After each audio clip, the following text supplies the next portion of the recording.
belle comme la lune. L'on raconte qu'au temps ancien, il était une jeune femme très belle, aussi belle que la lune. Et cette femme, venue de la lune, ses longs cheveux, revêtait ses habits les plus riches, se parait de tous ses bijoux et sortait. Pour mieux découvrir le ciel, elle gagnait une hauteur. Et là, elle levait son visage resplendissant vers la lune et lui demandait: qui de nous est plus belle, ô lune? Qui de nous est la belle? Et la lune lui répondait: toi et moi sommes également belles, mais la fille que tu portes en toi nous passera en beauté. Et la jeune femme se lamentait et maudissait l'enfant qui était dans son sein. Pendant des mois, elle se tourna ainsi vers la lune pour lui demander: qui de nous est la belle? Ô lune, qui de nous est la belle? Et chaque fois, la lune répondait: toi, moi, sommes également belles, mais la fille que tu portes, en toi, nous passera en beauté. Au terme de sa grossesse, elle mit au monde une fille à la chevelure d'or, une fille aussi belle que lune en plein ciel. On l'appela Jédiga, fleur. Ça signifie fleur. Chaque jour augmentait sa beauté. Les voisines disaient à sa mère: certes, belle tu l'es, mais la beauté de ta fille éclipsera la tienne. Et la jeune femme, en entendant ces mots, sentait le poignard de la jalousie la transpercer. Elle se dit dans son cœur: lorsque cette enfant serait devenue adolescente, nul ne me regarderait plus. L'enfant avait 8 ans, elle était pleine de vie et de grâce. Sa mère lui dit un soir: demain, nous mettrons sur le métier une grande couverture. Nous irons planter des montons dans la campagne. La voisine nous accompagnera. Au matin, elle prit 2 montons bien solides et une grosse pelote de laine. Elle appela la voisine. À toutes deux partirent emmenant la fillette. Elles laissèrent le village loin derrière elles et atteignirent une colline. Elles s'arrêtèrent. La mère dit alors à l'enfant: nous allons enfoncer les montons dans la terre. Toi, tu feras courir la laine entre nous. Te voici grand, tu pourras bien tenir la pelote. La mère savait bien ce qu'elle faisait. La fillette se mit à faire courir la laine. Plus vite, lui dit sa mère. La pelote était lourde. Elle s'échappa des mains de l'enfant et se mit à rouler. Cours et rattrape-la, cria la mère. L'enfant se lança. La mère coupa le fil et la pelote roule plus vite, encore plus vite, entraînant Jédiga vers le ravin. Puis brusquement, la pelote disparut. La fillette la chercha vainement dans les ronces et les buissons. Revenir en arrière, elle avait perdu son chemin. Alors, elle marcha au hasard sur ses petites jambes. Elle marcha longtemps, elle marcha jusqu'à l'orée de la forêt. C'est alors qu'elle découvrit, à demi masquée par une épaisse végétation, l'entrée d'une caverne. Elle se fraya un passage et entra. La caverne était profonde. Lorsqu'elle eut fait quelques pas et qu'il se fit habituer à la pénombre, l'enfant vit enroulé sur lui-même comme un énorme bracelet, un serpent. Elle poussa un cri, il dressa la tête, ouvrit les yeux comme des étoiles et la regarda. Il regarda la petite fille que Dieu seul avait pu créer. La course avait rendu son visage semblable à une rose. Les épines avaient égratigné ses pieds, ses mains, ses vêtements étaient déchirés. Tant de beauté éblouit le serpent, tant de grâce et de faiblesse aussi l'ému. Il remercia Dieu dans son cœur. L'enfant tremblait. Il lui dit: ne crains rien, je ne te ferai aucun mal. Mais dis-moi, petite fille, ce qui t'a conduit jusqu'à ici, jusqu'à moi. Elle était sur le point de pleurer, mais en entendant le serpent lui parler dans un langage humain, elle se sentit rassurée et lui dit: je tenais une pelote de laine, elle était lourde, elle est tombée de mes mains, et elle a roulé.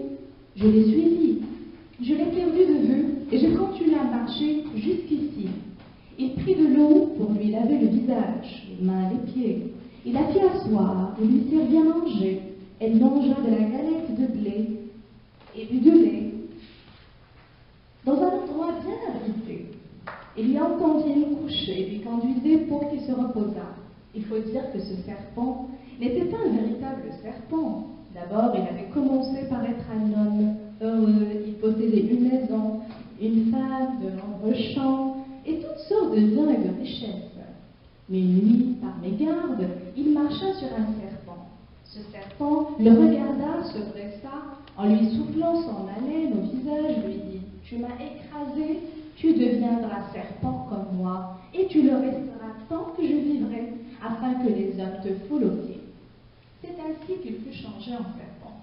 Il abandonna sa famille, sa maison et tous ses biens. Il déserta le monde et se réfugia dans la forêt. Il se rapprocha des bêtes, se mit à vivre à leur façon, à se nourrir de chair et de sang. Mais si son corps était celui d'un serpent, son cœur et son esprit étaient restés ceux d'un homme. Il n'avait fui ses semblables que dans la crainte d'être écrasé par eux. Mais la solitude lui était amère, et le minait depuis longtemps qu'il n'avait vu l'ombre d'un être humain lorsqu'il lui apparut la fièvre. C'est pourquoi, à la vue de son visage de rose et de ses petits membres fatigués, le cœur du serpent se fendit de tendresse. L'enfant s'était endormi. Il sortit, tua 2 perdrix, cueillit des légumes et des fruits et rentra. Il alluma le feu, mit en train le repas et la réveillée la fillette. Il lui demanda avec douceur « Quel est ton nom? Quel est le nom de ton village et celui de tes parents, pour que je te conduise envers eux ?» Elle répondit « Je m'appelle Jédiga, mais je ne sais ni le nom de mes parents, ni celui de mon village. » Le serpent, qui ne pouvait reparaître aux yeux des humains, se tut et réfléchit longuement, promena ses regards autour de lui et finit par dire « Tu resteras ici jusqu'à ce que Dieu t'ouvre un chemin. J'épouse ta faim et ta soif, tu seras mon enfant. Mais tu devras m'obéir et ne jamais dépasser le seuil de la caverne. Nous sommes ici dans le royaume des bêtes. Il pourrait t'arriver malheur si tu t'aventurais. » Le serpent l'éleva. Il fut pour elle à la fois un père et une mère. Il lui apprit à préparer les repas, à aimer l'ordre, il la combla, l'entoura de tendresse, et lui obéit tant qu'il était petite. Devenue adolescente, il voulait découvrir le monde. Mais la petite, c'est ça, elle voulait découvrir le monde. Le serpent la laissait souvent seule pour aller chasser et couper du bois. Il mit à profit ses absences. Tout d'abord, elle se contenta de regarder timidement à travers les branches qui cachaient l'entrée de la caverne. Et puis, elle s'aventura au dehors, mais elle rentrait toujours avant que le serpent ne revînt. Un jour, un bûcheron l'aperçut et fut émerveillé. Comme il approchait pour la mieux considérer, et disparut. De retour au village, il raconta son aventure à qui voulait l'entendre. J'allais couper du bois dans la forêt lorsque je vis sortir de terre une créature. Une nappe d'or la couvrait jusqu'aux pieds. La lumière qui en a émané m'éblouit.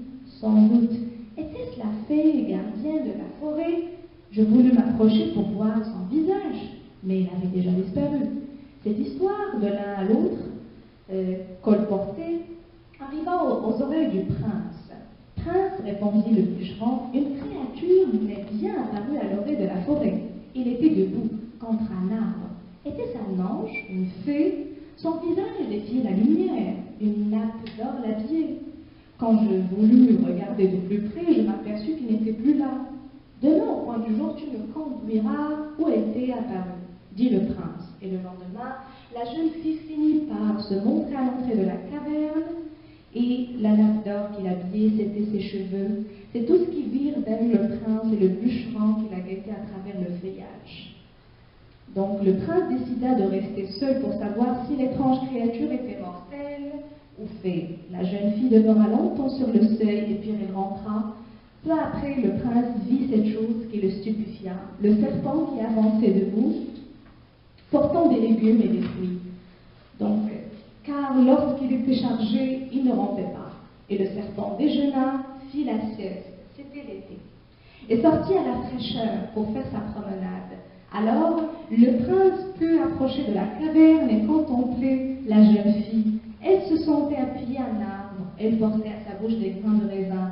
Il pensa, puisqu'elle mange, je puis l'aborder. Il écarta les branches et lui dit en s'avançant, « Oh de Dieu, je t'en prie, dis-moi, qui es-tu, créature? » « Je suis un être comme toi, je suis la fille du serpent. » Il la regarda tandis qu'elle parlait. S'émerveillant de son visage épanoui comme une rose, il l'interrogea. « sur son village, sur ses parents. Il répondit, c'est ici, dans cette caverne, que j'ai vécu et grandi. Le serpent m'a élevé, je suis sa fille, mais c'est à son insu que je sors. Ne va pas le lui dire, ni lui raconter que tu m'as vu surtout. Il rentra. Le prince en allait trouver son père et lui déclara, je veux épouser la fille du serpent. Le roi s'indigna. Le prince tombe malade d'un grand mal, la fièvre ne la quitte ni jour ni nuit. Le roi finit par demander, mon fils, qu'est-ce qui te guérirait? Laisse-moi épouser la fille du serpent, dit le prince, et tu verras que je guérirai. Comme le prince dépérissait de jour en jour, donc le roi va céder. Donne-moi ta fille. Donc il va demander le serpent. Donne-moi ta fille pour mon fils.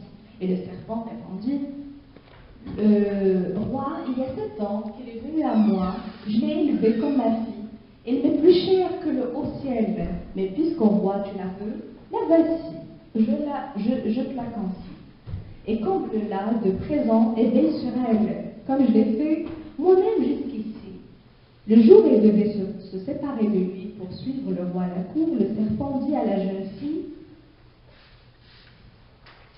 va ma fille et sois veillante, va et ne regarde surtout pas en arrière, mais toujours en avant. Elle monta une jument toute carapassonnée en fait de soie, et le roi l'escorta. Mais au bout d'un moment, elle s'écria, j'ai oublié mon peigne. Elle descendit de sa monture et courut vers la caverne où elle surprit le serpent en train de se repaître de sang. Elle le vit changer d'expression et lui dit, tout honteux, ne t'avais-je pas recommandé de ne pas revenir en arrière? Tu te repentiras. Elle s'en retourna tout effrayée vers le roi. Il vécut heureuse à la cour durant quelques mois. À la grande joie de toute la famille royale, il mit au monde un enfant, aux cheveux d'or, un enfant à sa ressemblance. Elle garda le lit 40 jours, et puis, un matin, il se leva pour se mêler à la vie. Lorsqu'il revint vers l'enfant, il avait disparu. On le chercha partout, on remua ciel et terre pour le retrouver, mais en vain. L'année suivante, la même chose. Au bout de 40 jours, l'enfant disparut. Et le roi et la reine dirent à leur fils, « Remarie-toi, quel bien peut-il nous revenir de la fille du serpent ?» Mais le prince, qui mettait son espoir en Dieu, répondit à la reine et au roi, « J'ai choisi Jedjiga pour elle-même et non pour les enfants qu'il me donnerait. » Donc, 8 ans s'étaient écoulés depuis que Jedjiga avait quitté la caverne du serpent pour la cour du roi quand un soir, il dit au prince, « Demain, conduis-moi vers mon père afin qu'il me pardonne. » Il fit selon son désir. Comme il arrivait près de la caverne, le prince et la princesse virent 6 petits garçons aux cheveux d'or qui jouaient et se poursuivaient de façon charmante.